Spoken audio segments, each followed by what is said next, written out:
Hello दोस्तों, मैं सौरभ हार्दिक स्वागत करता हूं आप सभी का आपके अपने परिवार द सॉल्यूशन इंस्टीट्यूट पे। तो आज हम लोग बात करने वाले हैं भाई यहाँ से RRB LP math class number 12 के बारे में। ठीक है, हमारी जो है क्लास 11 हो चुकी है पीछे। आज हम लोग बात करेंगे क्लास नंबर 12 के बारे में। जिन्होंने अभी तक पीछे की क्लासेस नहीं देखी है वो सभी लोग चैनल की प्लेलिस्ट पे जाके पीछे की सारी क्लासेस देख लेंगे, है ना। क्योंकि आप जब पीछे से रेगुलर क्लास करते हैं तो आपको आगे की चीजें जो है वो कंटिन्यू समझ में आती है। ठीक है भाई, तो पीछे की क्लासेस देख लेना। डिस्क्रिप्शन पे प्लेलिस्ट है तो चैनल की प्लेलिस्ट पे चले जाना, आपको एलपी की प्लेलिस्ट मिल जाएगी। पीडीएफ के लिए आप टेलीग्राम ज्वाइन कर लेना। टेलीग्राम से आपको पीडीएफ मिल जाएगा, वहां से आप आराम से अपने नोट्स बना पाएंगे। ठीक है भाई, बोलो, है ना।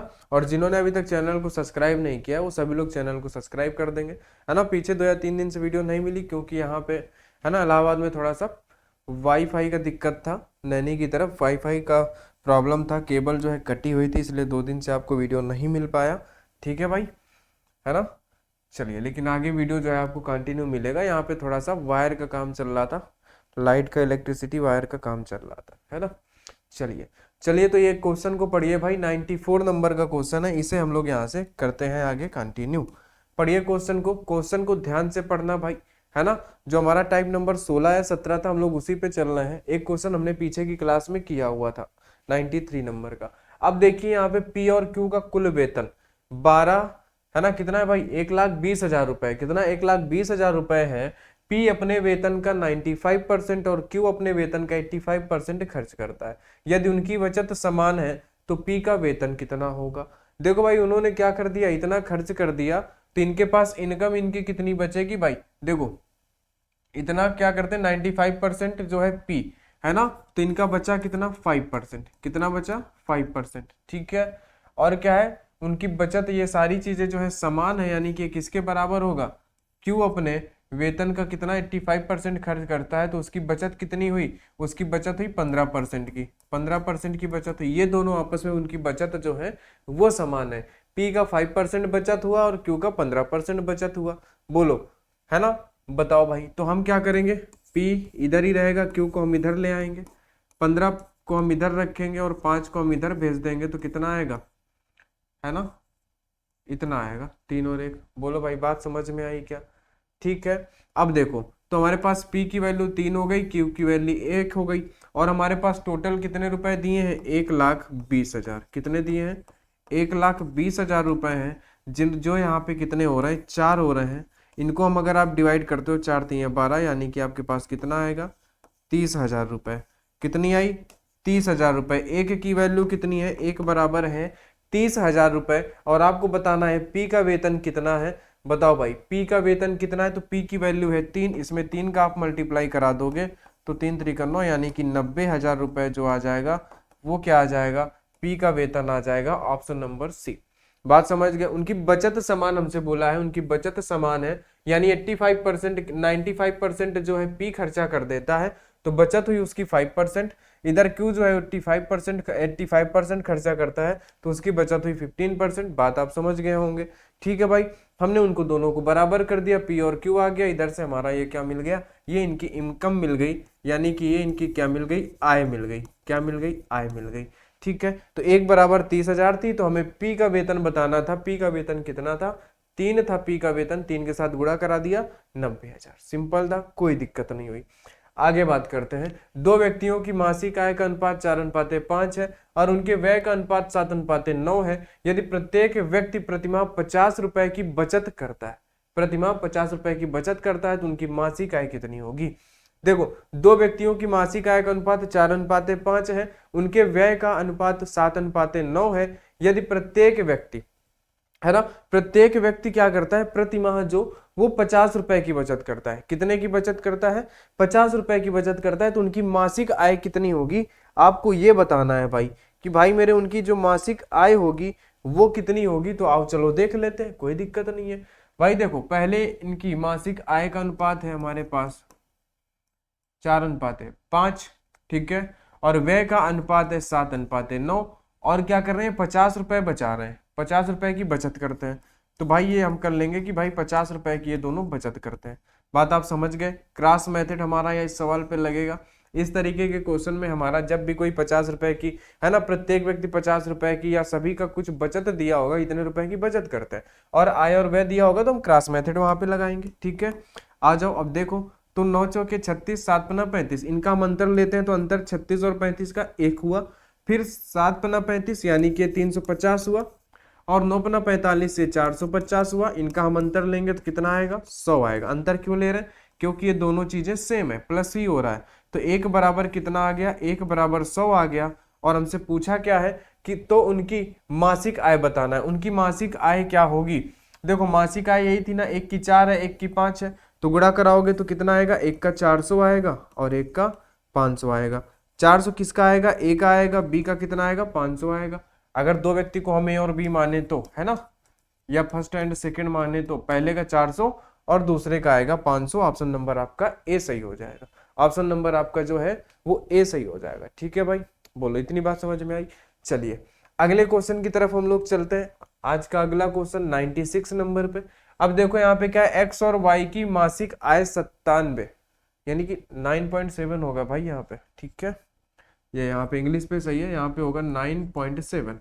इसको यहीं पे लिख लेना, कितना है 9.7 है, इसको भी लिख लेना 5.3 है। ठीक है भाई, चलो 9.7 के अनुपात में जबकि उनके मासिक खर्च इतने हैं, यदि उन्होंने क्रमशः 16,000 और 14,000 रुपए मासिक की बचत की। सेम पीछे वाले क्वेश्चन है, आय इनकी कितनी है, आय का अनुपात जो दिया है एक्स और वाई का, आय का अनुपात इनके पास कितने का है, आय का अनुपात जो है वो है 9:7 का, और इनकी जो हमारे पास खर्च है ना, इनका जो खर्च है वो कितने का है, 5:3 का है। और अब देखो यहाँ पे क्या कर रहे हैं कि यदि उन्होंने क्रमशः 16,000 और 14,000 रुपए मासिक की बचत की है, यानी इसने 16,000 की बचत की है, 16,000 की, और इसने कितने की, इसने जो है 14,000 रुपए की बचत की है, इसने 16,000 रुपए की बचत की है, इसने 14,000 रुपए की बचत की है। बात को समझना। ठीक है, अब देखो हम आगे क्या करेंगे, आगे हम क्या करेंगे भाई, आगे वही सेम कॉन्सेप्ट, इनका हम क्रॉस कराएंगे, है ना। 9 तरीके 27 और 7 पन्ना 35, 35 और 27 के बीच में अंतर कितना का होगा, 8 का होगा, 8 का अंतर हमने लिया बराबर, है ना। अब यहाँ पे देखो 14 5 70 होगा, ठीक है, ये हो जाएगा हमारे पास 70,000, 32, और ये हमारे पास कितना हो जाएगा 48, है ना, 16, तो ये हो जाएगा हमारे पास 48,000। इनको हम माइनस करेंगे तो कितना आएगा, 10 में से 8 गया 2, है ना, 6 में से 4 गया हमारे पास 2, यानी कि 22 आया। 8 बराबर हमारे पास कितना है, 22,000 है। ध्यान से समझना, हमें क्या मिला, 8 बराबर 22,000 मिला, 8 बराबर क्या मिला, 22,000 मिला। तो उनकी मासिक आय में अंतर कितना है, मासिक आय में उनकी आय कितनी है, यही है ना। अब देखो यहाँ पे अंतर कितने का है, 2 का अंतर है। तो एक चीज बताओ, हम इस फॉर्मेट को आपने ध्यान से समझा होगा कि ये जो 22,000 है इसको हम कैसे लिख सकते हैं कि ये जो 22,000 है ये किसकी वैल्यू है, ये वैल्यू है 8 की। 22,000 किसकी वैल्यू है, 8 की, तो हम इसको 8 से डिवाइड करेंगे, और फिर हमें क्या करना पड़ेगा, अंतर निकालने के लिए हमें फिर से 2 का मल्टीप्लाई करना पड़ेगा, क्योंकि यहाँ पे 2 का अंतर है। तो हम क्या करते हैं भाई, 8 की वैल्यू 22,000 है, तो 2 की वैल्यू क्या होगी, हम इस तरीके से निकाल लेंगे, 2 से डिवाइड करेंगे, 4 बार ये डिवाइड होगा 2 से, ठीक है, 4 से डिवाइड करेंगे तो 5 चौको 20, 2 गया, फिर 5 चौको 20, तो ये 5,500 रुपए, है ना। कितना अंतर है, 5,500 रुपए, यानी 5,500 रुपए का उनमें अंतर होगा। हमने कुछ भी नहीं किया यहाँ पे, हमने किया क्या, हमने ये किया एक्स और वाई की मासिक आय का अनुपात 9:7 था, उनका खर्च था 5:3, वो क्रमशः इतने की बचत करते थे। हमने क्रॉस मेथड लगाया, इनका क्रॉस किया, इनका क्रॉस किया, उसका अंतर लिया, 8 आया। 8 की वैल्यू कितनी थी, 8 की वैल्यू हमने इनका अंतर लिया, क्यों अंतर लिया, क्योंकि ये दोनों सेम है, डिफरेंस होते तो हम प्लस करते, ये दोनों सेम है, प्लस में ही है, तो हमने इनका अंतर लिया, इनका अंतर आया 22,000, यानी 8 की वैल्यू 22,000 है। तो अंतर बताना था दोनों का, तो अंतर क्या है, 9 और 7 का 2 है, तो इनका अंतर 2, हमने 2 से मल्टीप्लाई बाद में कराना ही पड़ता, हमने यही करा लिया, बात हो गया, सेम हो गया, हमारा कैलकुलेशन से हम लोग क्या हो गए, बच गए। ठीक है, आ जाओ आगे, आगे चलते हैं कि रनिता 97 नंबर क्वेश्चन पे चलते हैं। आज हम लोग 100 क्वेश्चन तो कर ही लेंगे, 100 क्वेश्चन तो हम लोग पार कर लेंगे, है ना, 100 क्वेश्चन हो जाएंगे हमारे रेशियो के भाई। ठीक है, रनिता की आय का 40% भास्कर की आय के 56% के बराबर है। अब देखो यहाँ पे क्या बोला है कि रनिता की आय का 40%, ठीक है, भास्कर की आय के 56% के बराबर है, यही तो इन्होंने बोला ना। चलो इसको देखते हैं इन्होंने क्या बोला है। तो हम आर को, रनिता को इधर रखते हैं, भास्कर को इधर ले आते हैं, ठीक है। अब देखो हम इनको डिवाइड कर सकते हैं ना, ठीक है। ये 8 से 5 बार डिवाइड हो जाएगा, ये 8 से 7 बार डिवाइड हो जाएगा, तो हम इसको यहीं रहने देंगे 7 और नीचे आ जाएगा 5।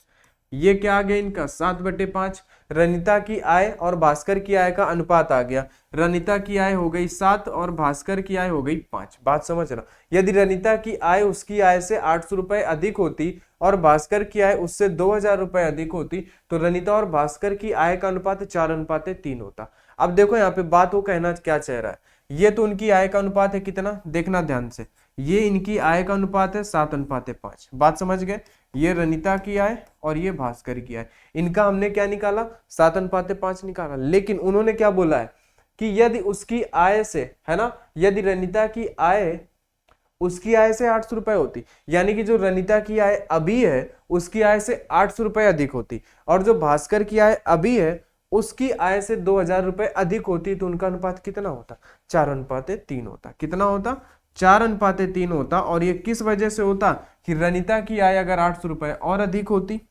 यानी कि इसकी आय 800 रुपए और प्लस में होती, और इसकी 2000 रुपए और अधिक होती, यानी कि ये प्लस का 2000 रुपए और अधिक होते। आप उम्मीद है बात समझ गए होंगे, हमने क्रॉस मेथड इसको बनाया, ठीक है। क्योंकि पहले तो उनका अनुपात ये है ना, पहले तो उनका अनुपात ये है, लेकिन अगर उनमें बढ़त होती, उनकी आय में बढ़त होती, तो क्या होता मेरे भाई, उनकी आय में बढ़त होती तो उनका रेशियो ये होता 4.3 होता उनका रेशियो, है ना। तो हमने वही कर दिया, 4.3 हुआ, तो किसकी वजह से हुआ, इसकी वजह से हुआ। जिसकी वजह से होता है हम उसको नीचे लिखते हैं क्रॉस मेथड में, आपको पता है जिन्होंने पीछे की क्लास देखी होगी। चलो आ जाओ, अब यहाँ से 7 त्रिका 21, 5 चौको 20, अंतर लेंगे तो 1 का अंतर है, 1 बराबर क्या, देखो 4 दूनी 8, यानी कि यहाँ पे क्या आएगा 8000 आएगा। इधर 8 त्रिका 24, यानी कि 2400 आएगा। माइनस करोगे, 10 में से 4 गया 6, 7 में से 2 गया 5, यानी कितना आया, 1 बराबर 5600 आया। क्या 1 बराबर आ गया 5600, 1 बराबर 5600 रुपए आया। अब पूछा क्या है, रनिता और भास्कर की वास्तविक संयुक्त आय बताओ। रनिता और भास्कर की संयुक्त, वास्तविक संयुक्त आय बतानी है। वास्तविक संयुक्त आय कैसे बताओगे, यही तो थी उनकी वास्तविक संयुक्त आय, 7 और 5 12, एक की वैल्यू 5600 है, इसी में हम मल्टीप्लाई कराएंगे 12 का, 12 छंग 72 का होगा 2, 12 पंचे 60 और 7 होगा 67, बाद में 2 जीरो, यानी 6720 रुपए थी। 6720, ऑप्शन नंबर ए आपका सही हो जाएगा। उनकी संयुक्त आय, मतलब संयुक्त शब्द का मतलब होता है मिलाकर। संयुक्त आय कितनी थी, वास्तविक संयुक्त आय। वास्तविक का मतलब क्या है, वास्तविक का मतलब ये पहली वाली पूछ रहा है, अगर बढ़त वाला पूछता दूसरी तो ये होता वास्तविक आय क्या है, जो पहले थी। ये तो 800 रुपए और 2000 रुपए प्लस करने के बाद वाली आएगी अगर हम इससे करते तो, है ना। लेकिन वास्तविक आय उनकी क्या थी, 7 5 12, ठीक है। बताओ, बात समझ गए आप। तो ये था 97 नंबर का क्वेश्चन, इतनी बात आपको समझ में आ गई होगी। आगे बात करते हैं हम लोग आज का 98, ठीक है। 98 नंबर क्वेश्चन की हम लोग बात करते हैं। चलिए एक बार क्वेश्चन को ध्यान से पढ़िएगा, ठीक है। आ जाओ भाई, है ना। 98 नंबर को ध्यान से पढ़िए, ठीक है। बताओ, यहाँ पे शायद हमारा कुछ टाइप चेंज हुआ है क्या, ठीक है। एक सेकंड देखते हैं, यहाँ पे शायद कुछ हमारा टाइप चेंज हुआ है। 98 नंबर पे अगर टाइप चेंज होता है तो देख लेते हैं हुआ है क्या, ठीक है। कोई दिक्कत नहीं है,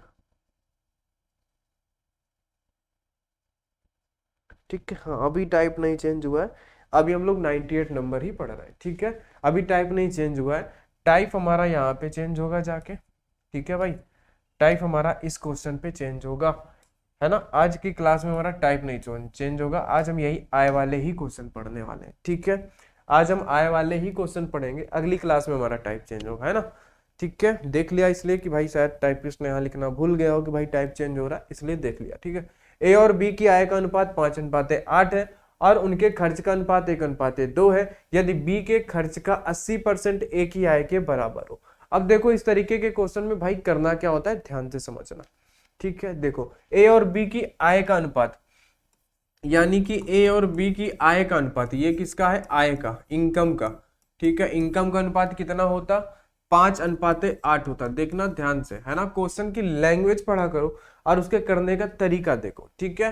फिर क्या है, खर्च का अनुपात कितना है भाई, अगर हम लोग खर्च का अनुपात देखें कि भाई खर्च का A/B कितना है, 1:2 है। बात समझना, है ना, 1:2 है। अब क्या बोला है, यदि बी के खर्च का 80%, बी के खर्च का 80%, ध्यान से समझना, बी का खर्च क्या है, यही तो है ना। अगर इसका 80% निकालोगे तो कितना आएगा, बताओ जरा।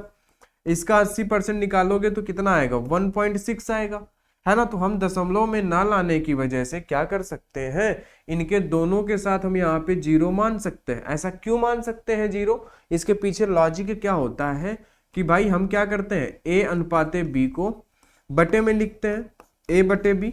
तो अगर इनका अनुपात 1:, तो अगर हमने 10 और 20 मान लिया है, तो हम इनको अगर बटे में लिखेंगे तो इस जीरो से कोई फर्क नहीं पड़ेगा, वो 1 और 2 ही रहेगा।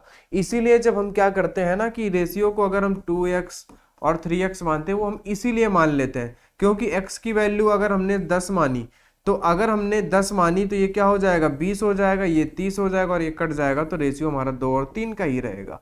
ऐसा हम इसीलिए मानते हैं, ठीक है। क्योंकि हमने अगर यहाँ पे कितने भी जीरो बढ़ाओ, आप 1 और 2 नहीं बढ़ा सकते, जीरो कितने भी रख सकते हो, कोई दिक्कत नहीं, रखो सेम चीज। अगर सेम चीज आपने रखी है तो आपको पता है कि रेशियो हमारा बटे में आता है, तो वो निपट जानी है। हमने जीरो दोनों जगह रखी तो हमें पता है कि ये रेशियो अगर बटे में करेंगे तो निपट जाएगा, ठीक है। और हमने जीरो क्यों किया, अपनी मदद की वजह से। क्यों, क्योंकि बी का हमें 80% चाहिए। अब देखो बी का 80% निकालोगे तो बी का 80% कितना हो जाएगा, ये जीरो से जीरो 16 हो जाएगा ना, पॉइंट में नहीं आएगा, ठीक है। बात समझ गए। तो इन्होंने क्या बोला, बी के खर्च का 80%, बी के खर्च, तो बी का खर्च क्या है, यही तो है 20, बी का खर्च यही है। बी के खर्च का 80% ए की आय के बराबर है।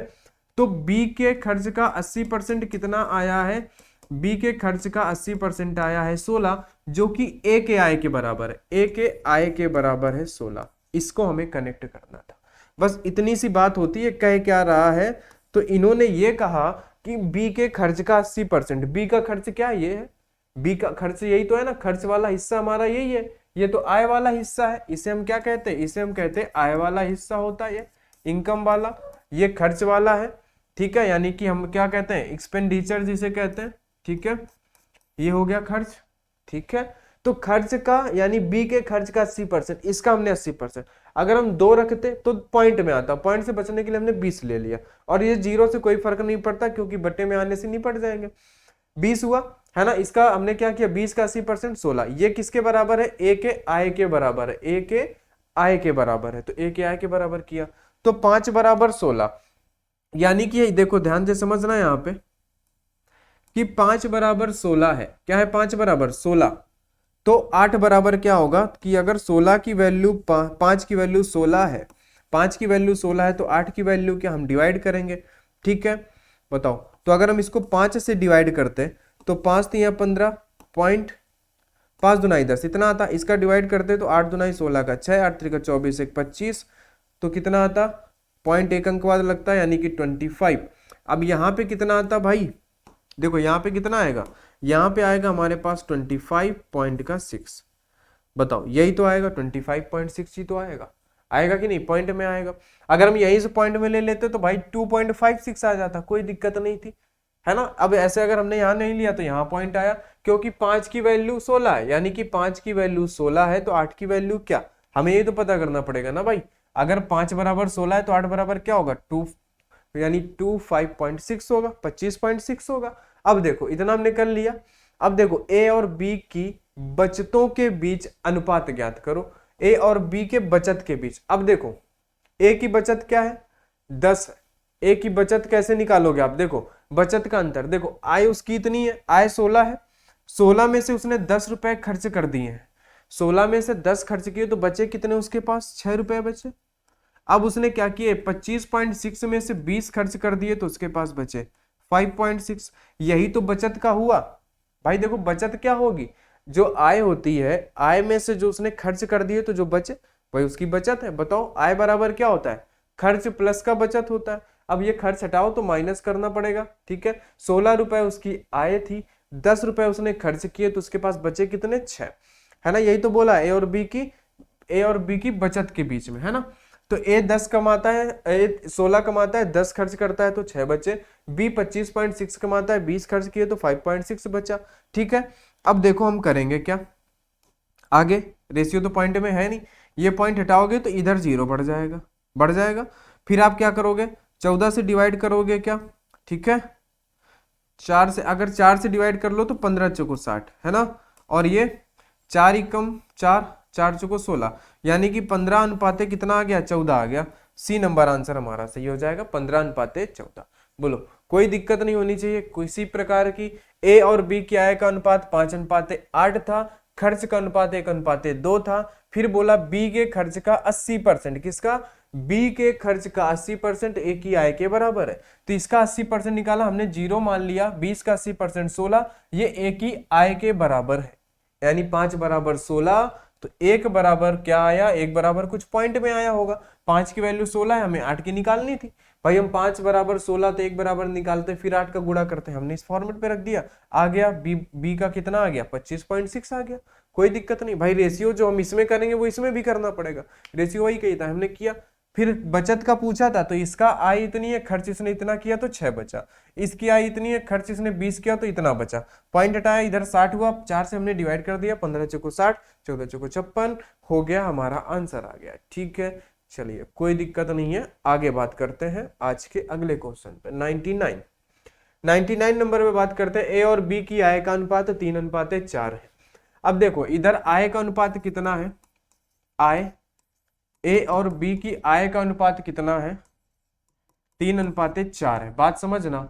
और उनके व्यय, अब देखो यहाँ पे क्या दिया है, व्यय का अनुपात कितना है, ए और बी के व्यय का अनुपात दिया है 9 अनुपाते 5। अब समझना, ये जो एक लाइन एक्स्ट्रा पे दी होती है ना, इसे कनेक्ट होता है, कनेक्ट करना होता है। यदि ए की आय बी के व्यय की 3 गुनी है, क्या बोला है, ए की जो आय होगी वो बी के व्यय की 3 गुनी होगी, यानी जो बी का व्यय होगा ना उसकी 3 गुनी होगी। बात समझो, ए की आय, बात समझना ध्यान से, ए की आय किसकी, बी के व्यय, बी का व्यय क्या है, यही तो है 5। बी के व्यय का ये 3 गुना होना चाहिए, कितना, 3 गुना होना चाहिए। यानी कि ये 5 है तो ये 15 होना चाहिए, कितना होना चाहिए, 15 होना चाहिए। बात समझना मेरे भाई। अगर ये हमारे पास 5 है तो इसका 3 गुना, 3 की वैल्यू कितनी होनी चाहिए, 15 होना चाहिए। अब देखो अगर 3 बराबर 15 है तो 1 बराबर क्या आएगा, 1 बराबर 5। अगर 3 बराबर 15 तो 4 बराबर कितना आएगा, बताओ ध्यान से जरा। 4 बराबर हमारा कितना आएगा, 4 बराबर आएगा 20। बताओ भाई, बात समझ गए कि नहीं समझ गए। उसने क्या बोला, ए की आय, ए की आय क्या है, बी के व्यय की 3 गुनी है। बी का व्यय कितना है, देखो बी का व्यय कितना है, बी का व्यय कितना है भाई, बी का व्यय 5 है, इसका 3 गुना, यानी कि 15 होना चाहिए। क्या होना चाहिए, ए की आय, ए की आय 15 होनी चाहिए। तो ए की आय तो यहाँ पे 3 थी, इन्होंने बोला 15 होने चाहिए, यानी इस 3 की वैल्यू 15 है। तो 1 बराबर 5, तो इसकी वैल्यू 20। भाई 3 की वैल्यू 15 तो 4 की वैल्यू 20। बात समझ गए कि नहीं समझ गए।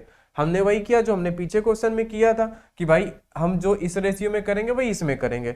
हमने इसमें अगर 5 का गुणा कराया तो हम इसमें भी 5 का गुणा कराएंगे, 20 हो गया। अब क्या पूछा है, ए और बी की बचत का अनुपात पूछो, बचत का अनुपात बताओ। भाई देखो इसने क्या किया है, ए ने, ए की आय 15 है, इसने खर्च किया 9, बचा कितना इसके पास, 6 बचा। ये बी ने 20 रुपए कमाए, खर्च किए इसने 5, बताओ इसके पास बचे 15, है ना। अभी क्या ये 3 से डिवाइड हो जाएगा, 3 दुनाई 6, 5 तिया 15, है ना। यानी कि 2 अनुपाते 5 में इन्होंने बचत की, कितने में, 2 अनुपाते 5 में। ऑप्शन नंबर ए आपका सही हो जाएगा। बिल्कुल आसान क्वेश्चन है, कुछ नहीं है क्वेश्चन में, बिल्कुल आसान है। बस हमें एक लाइन कनेक्ट करनी है, जो ये वाली दी है, ये लाइन हमें क्या करनी है, कनेक्ट करनी है। इसको जो समझ गया उसका काम हो गया, कोई दिक्कत नहीं है, इसे समझ जाओ बस काम हो गया, ठीक है ना। ए और बी की आय का अनुपात ये हो गया, व्यय का अनुपात ये हो गया। फिर उन्होंने बोला यदि ए की आय बी के आय का 3, बी के व्यय का 3 गुना है, बी का व्यय क्या था 5, तो बी के व्यय 5 है तो उसका 3 गुना 15। ये किसकी हो गई, ए की आय। 3 बराबर 15, 1 बराबर 5 हुआ ना, 3 बराबर 15 तो 4 बराबर 20 हुआ। बात समझ गए। ए कमाता है 15, खर्च करता है 9, बचत हुई 6 की। बी कमाता है 20, खर्च करता है 5, बचत हुई 15 की। 3 से और डिवाइड हो जाएगा, 2 अनुपात 5 हो जाएगा, दिक्कत ही नहीं है, बचत का अनुपात आ गया। चलो आगे बात करते हैं। ए की आय बी की आय की 3 है। ए की आय बी की आय का 3 है, क्या है भाई, है ना। एक सेकंड, इस क्वेश्चन को देखना पड़ेगा भाई, क्या है। ए की आय बी की आय का 3 है, क्या है, ठीक है। एक सेकंड रुकिएगा। ए की आय बी की आय का, ए की आय बी की आय का 2/3 है और यहाँ पे 3/4 है। यहाँ पे ये 2/3 है, इसको सही करना, 2/3 है। और ए का व्यय बी के व्यय का 3/4 है, यहाँ पे हमारा 3/4 होगा भाई। इसको सही करना थोड़ा क्वेश्चन में, ठीक है मेरे भाई, इसको सही करना, ठीक है। क्वेश्चन क्या बोला है कि ए की आय बी की आय की 2/3 है और ए का व्यय बी के व्यय का, और ए का व्यय बी के व्यय का, इसको एक बी यहां से हटा देना थोड़ा सा, ठीक है, इसको हटा देना यहां से, ठीक है। फिर ए का व्यय क्या है, ए का व्यय जो है वो बी के व्यय का 3/4 है, ये सही कर लेना। क्वेश्चन में करेक्शन क्या है, यहाँ पे हमारा 2/3 है और इसकी जगह पे हमारा क्या है 3/4 है, ये थोड़ा सा सही कर लेना, 2/3 और 3/4। अब देखो, है ना, अब दिक्कत नहीं होगी। क्वेश्चन में मिस्टेक था, ए की आय बी की आय की 2/3 है। अब देखो ए की आय किसके बराबर है, बी की आय का 2/3, तो आपको बताया गया था ए की वैल्यू 2, बी की वैल्यू 3। अब ये करके बताने की जरूरत नहीं है, ठीक है। तो हम क्या देखेंगे, आय ए अनुपात बी, तो क्या बोला, ए की आय बी के अनुपात का 2/3 है, यानी कि ए की वैल्यू 2 है, बी की वैल्यू 3 है, ठीक है। फिर व्यय का दिया हुआ है रेशियो, व्यय का रेशियो ए अनुपात बी में दिया है, क्या दिया है कि भाई ए का व्यय बी के व्यय का 3/4 है, यानी कि ये 3 है तो ये 4 है, यही दिया ना। फिर देखो अब आगे क्या दिया, यदि बी की आय का ए के व्यय के 1 बराबर है ना, 1 बराबर क्या है भाई मेरे, यदि बी की आय का 1/3, बी की आय का, यदि बी की आय का 1/3, यहाँ पे थोड़ा सा सही करना, बी की आय का, इसका की जगह कर लेना 1/3। क्वेश्चन में थोड़ा सा ये मिस्टेक हो गई है ना। यदि बी की आय का 1/3 ए के व्यय के बराबर है ना, ए के व्यय के बराबर है, इसको यहां से हटा देना, इसका कोई लेना देना नहीं। क्वेश्चन थोड़ा इसको थोड़ा सही कर लेना, है ना। चलो क्वेश्चन ये है कि ए की आय बी की आय की 2/3 है और ए का व्यय बी के व्यय का 3/4 है। यदि बी की आय का 1/3 ए के व्यय के बराबर है, बी की आय का, देखो बी की आय का 1/3, बी की आय का 1/3, तो बी की आय का 1/3 क्या होगा, बी की आय 3 है, 3 का 1/3 है ना, बी की आय का 1/3 है ना, बी की आय का 1/3 क्या है, 3 है। बात समझ रहे हो ना, बात इतनी सी बात आप समझ रहे हो कि नहीं। देखो भाई क्या बोला है कि यदि बी की आय का 1/3, तो देखो बी ए है, बी की आय का 1/3 अगर करें तो वो 3 होना चाहिए, है ना, यानी कि बी बराबर कितना होना चाहिए, बी बराबर 9 होना चाहिए, जबकि यहाँ पे बी बराबर तो 3 है। तो हम इसको 9 बनाएंगे, 9 बनाने के लिए हम 3 का गुणा करेंगे, है ना। 3 का अगर हम गुणा करेंगे तो दोनों में होगा, दोनों रेशियो में, तो यहाँ पे गुणा हुआ 3 दूनी 6 बना, यहाँ पे गुणा हुआ तो ये 3 दूनी 9 बना, 3 त्रिका 9 बना, ठीक है। यदि बी की आय का ए, है ना, यदि बी की आय का 1/3, बी की आय का 1/3 ए के व्यय के बराबर है, बी की आय का 1/3 क्या है, बी की आय का 1/3 है ना, ए के व्यय के बराबर है, ये हमने बराबर कर लिया। अब हमें क्या बताना था, तो ए की बचत का बी की बचत से अनुपात, ए की बचत का बी की बचत से अनुपात, यानी ए की बचत कितनी है, ए अगर कमाता है 6 तो व्यय करता है 3, यानी बचत हुई उसकी 3 की। यदि बी कमाता है 9 तो वो खर्च करता है 4, बचत हुई 5 की, यानी 3:5। आंसर आ गया आपका 3:5। बोलो यहाँ पे उनके कहने का मतलब क्या था, उस मतलब को आपने समझा कि नहीं समझा, उनके कहने का मतलब क्या था। उनके कहने का मतलब बस सिर्फ इतना था कि यदि बी की आय का 1/3 बी की आय का 1/3 अगर आप करते हो तो वो 9 होता है। बी की आय का 1/3, अगर बी का आप 1/3 करोगे तो वो क्या होना चाहिए, बी की आय का 1/3 किसके बराबर होना चाहिए, बी की आय का 1/3 ए के व्यय के बराबर होना चाहिए। ठीक है, ये उन्होंने बोला था, तो हमने इसके आय का 1/3 किया, है ना। आय का हमने क्या किया, 1/3 किया। 1/3 करने का मतलब हमारे पास क्या था, बी का हमें 1/3 करना था, है ना। तो वो कितना था, वो था हमारे पास 9, तो हमने 9 किया, यानी बी को 9 होना पड़ेगा। ठीक है, तभी तो बी की आय का 1/3 ए का होगा। अब देखो बी की आय कितनी है, 9 है। अब 9 का अगर हम 1/3 करेंगे तो ये 3 के बराबर आएगा, और यही तो हमसे बोला था ए के बारे में, तो ये चीज हमें यहां से करनी थी। ठीक है भाई, बोलो इतनी बात समझ गए ना, ये यहाँ पे चीज थी। चलिए ठीक है, आगे बात करते हैं। आगे चलते हैं 101 नंबर पे। हमारे 100 क्वेश्चन जो है यहाँ से कंप्लीट हो चुके हैं। अब चलते हैं 101 नंबर पे, ए और बी की आय का अनुपात। अब यहाँ पे देखो आय, आय की बात करते हैं, ए और बी की आय का अनुपात। ए और बी की आय का अनुपात हमारे पास कितना है, 4:3, है ना। ए और बी की आय का अनुपात कितना है, 4:3 है। ए का व्यय उसकी आय का है, ए का व्यय उसकी आय का भाई कितना है यार, यहाँ पे क्वेश्चन क्यों मिस्टेक है। ठीक है, ए की, ए का व्यय उसकी आय का 5/12 है। ए का व्यय उसकी आय का, यहां पे करना जरा कि 5/12, इसको यहां से एरो करके कर लेना 5/12। ठीक है, देखना, है ना। इसको कर लो, ए की आय का 5/12, बी का व्यय उसकी आय का, है ना। बी का व्यय उसकी आय का कितना है, बी का व्यय उसकी आय का 7/15 है। बी का व्यय उसकी आय का, इसको हटाना और यहाँ पे कर लेना 7/15, बस इतना सा करना है। ठीक है, कोई दिक्कत नहीं होगी। चलो आगे बात करते हैं, इतना हो गया। अब देखो ए और बी की आय का अनुपात इतना है, ए का व्यय उसकी आय का। अब देखो व्यय का दिया है ना, यहाँ पे ध्यान से समझना, व्यय, व्यय क्या दिया है कि जो ए का व्यय है उसकी आय का 5/12 है। ए का व्यय उसकी आय का, किसकी आय का, उसी की आय का, यानी कि इसका 4 का कितना है, 5/12 है। बात समझ गए। अब देखो आगे, बी का व्यय उसकी आय का, बी का व्यय उसकी आय का 7/15 यानी 3 का, उसकी आय कितनी है, 3 है, तो 3 का कितना है, 7/15 है। बात समझ गए ना।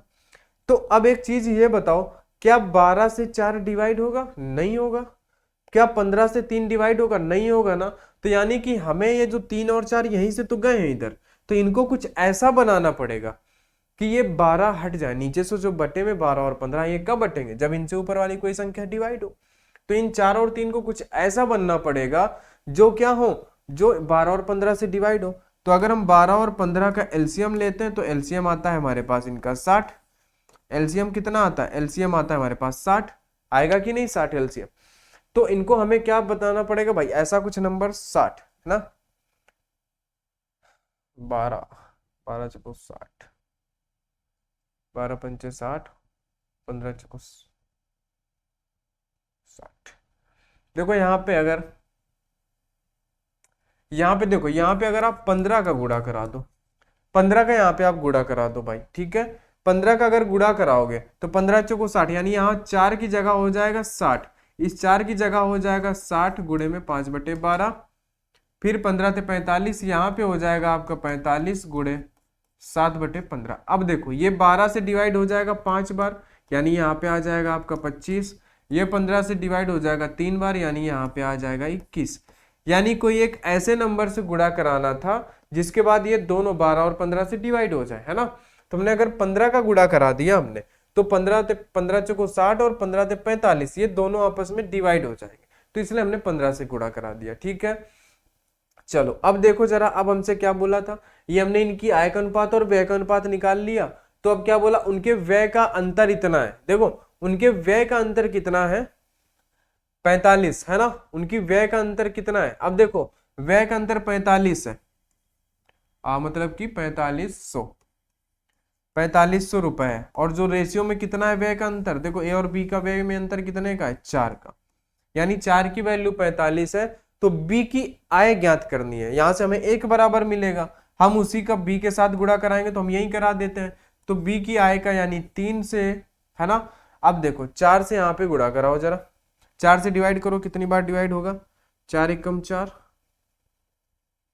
फिर है ना 4 से डिवाइड करोगे तो भाई कितना होगा, हमें बी की आय ज्ञात करनी थी, 3 है, ठीक है ना। यहाँ पे हम 4 का डिवाइड करेंगे 4 से 4500 को, किसको, 4500 को 4 से डिवाइड करेंगे,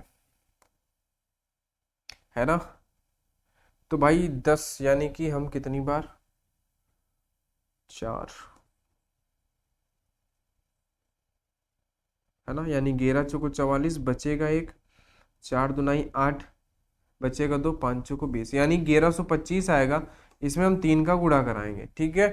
तो 5 3 15 आएगा, कितना आएगा, इसमें हम गुणा कराएंगे, 5 3 15 का 5, 3 दुनाई 6 और 1 7, ठीक है, 3 एकम 3, कितना आ रहा है भाई, बी की आय ज्ञात कर दी थी, बी की आय क्या इतनी आ रही है, ठीक है ना।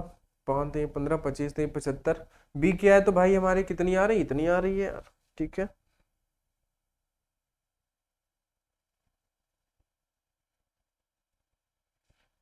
ना।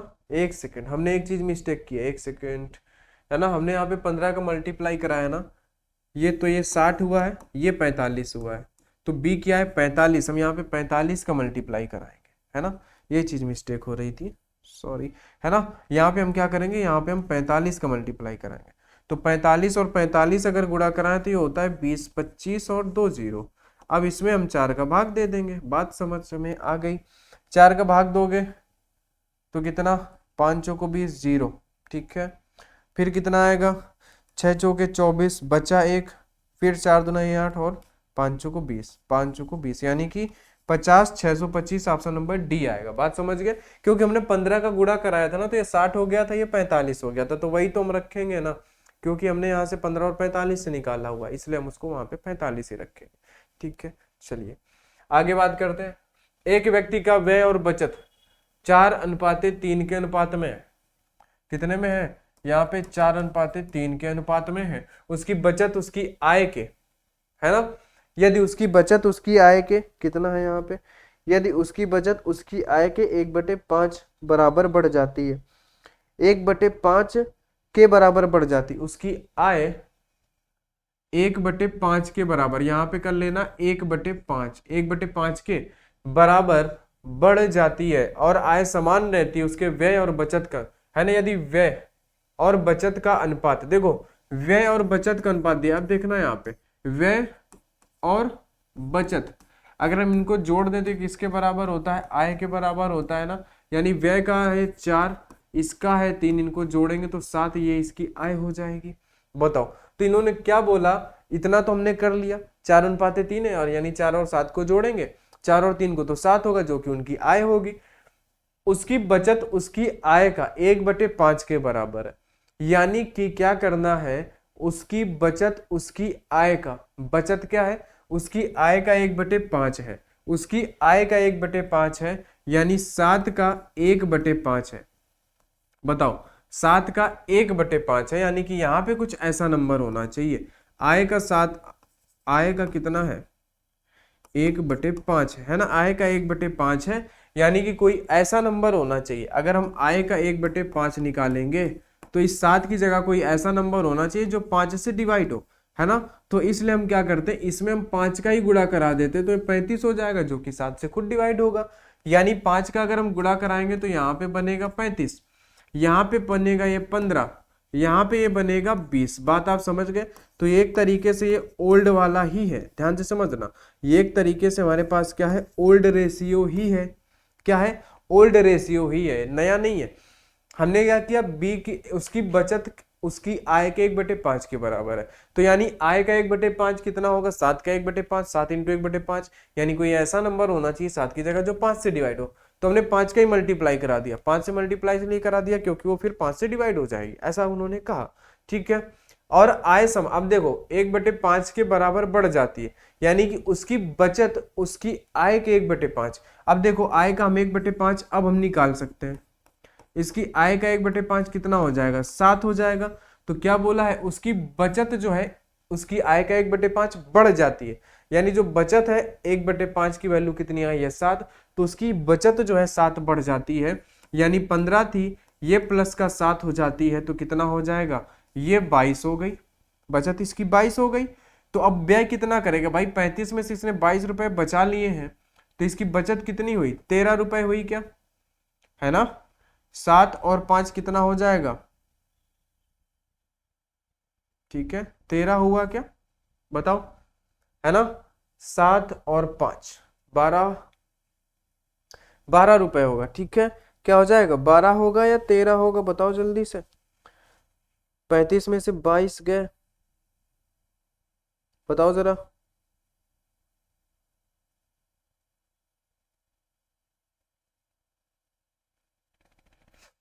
ठीक है, कितना हो गया, 13 हो गया क्या, 22 चले गए हैं तो बचा है हमारे पास 13, ठीक है। 3 2 5, ये 35, ठीक है, कोई दिक्कत नहीं है। अब हमसे क्या पूछा था, उसके व्यय और बचत का अनुपात, व्यय और बचत का अनुपात पूछा था।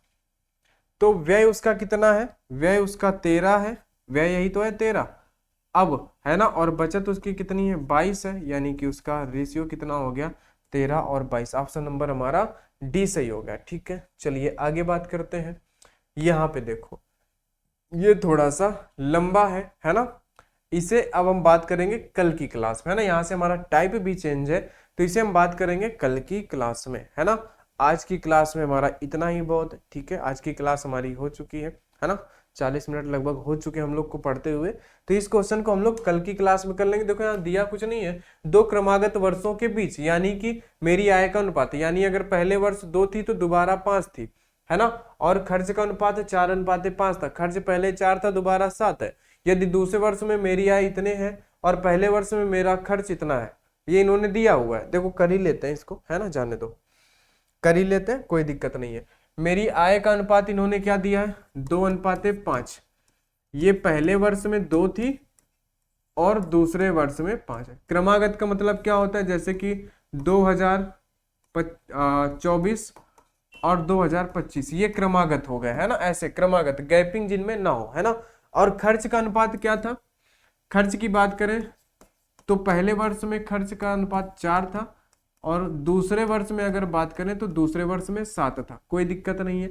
ये हमारा है खर्च, एक्सपेंडिचर, और ये है हमारी आय। बात आप समझ गए। अब देखो इन्होंने कहा क्या, इन्होंने ये कहा है कि यदि दूसरे वर्ष मेरी आय कितनी थी, दूसरे वर्ष में देखो, दूसरे वर्ष आय ये है और दूसरा वर्ष ये है, दूसरे वर्ष में इसकी आय कितनी थी, 75,000 थी, कोई दिक्कत नहीं है। आय 75,000 थी, यानी 5 बराबर 75, यानी 1 बराबर कितना, 5 से अगर डिवाइड करोगे 2 और, ठीक है 15, 15 आएगा, 1 बराबर 15, तो ये इसकी इधर कितनी वैल्यू हो जाएगी, इधर की वैल्यू हो जाएगी 30,000 रुपए।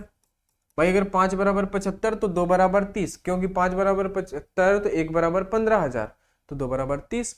अब देखो आगे क्या बोला, पहले वर्ष में मेरा खर्च इतना था, पहले वर्ष में खर्च, भाई पहला वर्ष है और खर्च कितना था, 20,000 रुपए था, यानी 4 बराबर 20, यानी 1 बराबर 5, 7 पन्ना 35, यानी कि दूसरे वर्ष का खर्च कितना था, 35,000 था, 35,000 रुपए थे खर्च। बोलो यही तो इनके कहने का मैटर था, हमने सुलझा लिया। तो क्या बोला, तो एक साथ 2 वर्ष में मेरी कुल बचत ज्ञात कीजिए।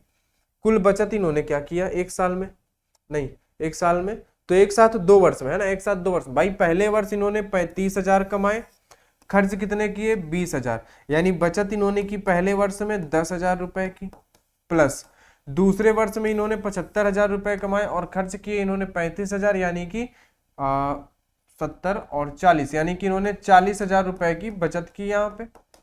तो ये टोटल अगर जोड़ोगे तो 40 10 कितना हुआ, 50,000 रुपए, यानी कि इन्होंने 2 सालों में 50,000 रुपए बचाए। ऑप्शन में है क्या, ऑप्शन नंबर हमारा बी सही हो जाएगा, 50,000 रुपए, ठीक है। कुछ नहीं था, हमें क्या दिया था इन्होंने, भाई क्रमशः पहले और दूसरे वर्ष का आय 2:5, खर्च पहले और दूसरे वर्ष का खर्च 4:7।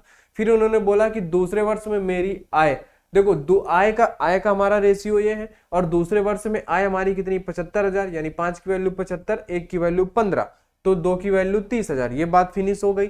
फिर क्या बोला कि मेरा खर्च, पहले वर्ष में मेरा खर्च, कब, पहले वर्ष में, पहले वर्ष में 4 की वैल्यू इन्होंने बोला 20,000 है, तो 1 की वैल्यू 5,000, तो 7 की वैल्यू 35 है। बस कुछ नहीं हमने किया, पहले वर्ष में इन्होंने 30,000 कमाए, खर्च किए 20,000, तो बचे 10,000, ठीक है। फिर दूसरे वर्ष में 75,000 कमाए, खर्च किए 35,000, तो बचे कितने, 40,000। दोनों को जोड़ दिया, यानी दोनों साल में इन्होंने बचाया कितने, 50,000। बस आज का क्वेश्चन हमारा यहीं पे। और ये जो अगला हम देखेंगे, ठीक है, अगला जो अब 104 नंबर पे क्वेश्चन करेंगे, वो अब हमारा टाइप चेंज होगा। आए वैसे आपके पास इस तरीके से क्वेश्चन पूछ सकता है, और हमें करना कैसे ये आप सभी को बता दिया गया। तो आज की क्लास में इतना। अगर क्लास अच्छी लगी है, कुछ ना कुछ नया सीखने को मिला है, तो आप क्लास को लाइक जरूर कर दें, और दोस्तों के साथ क्लास को शेयर कर दें, और चैनल को सब्सक्राइब जरूर कर दें। तो चलिए आज की क्लास में इतना ही, मिलते हैं हम लोग कल की नेक्स्ट क्लास में। तब तक के लिए सभी को बहुत बहुत धन्यवाद।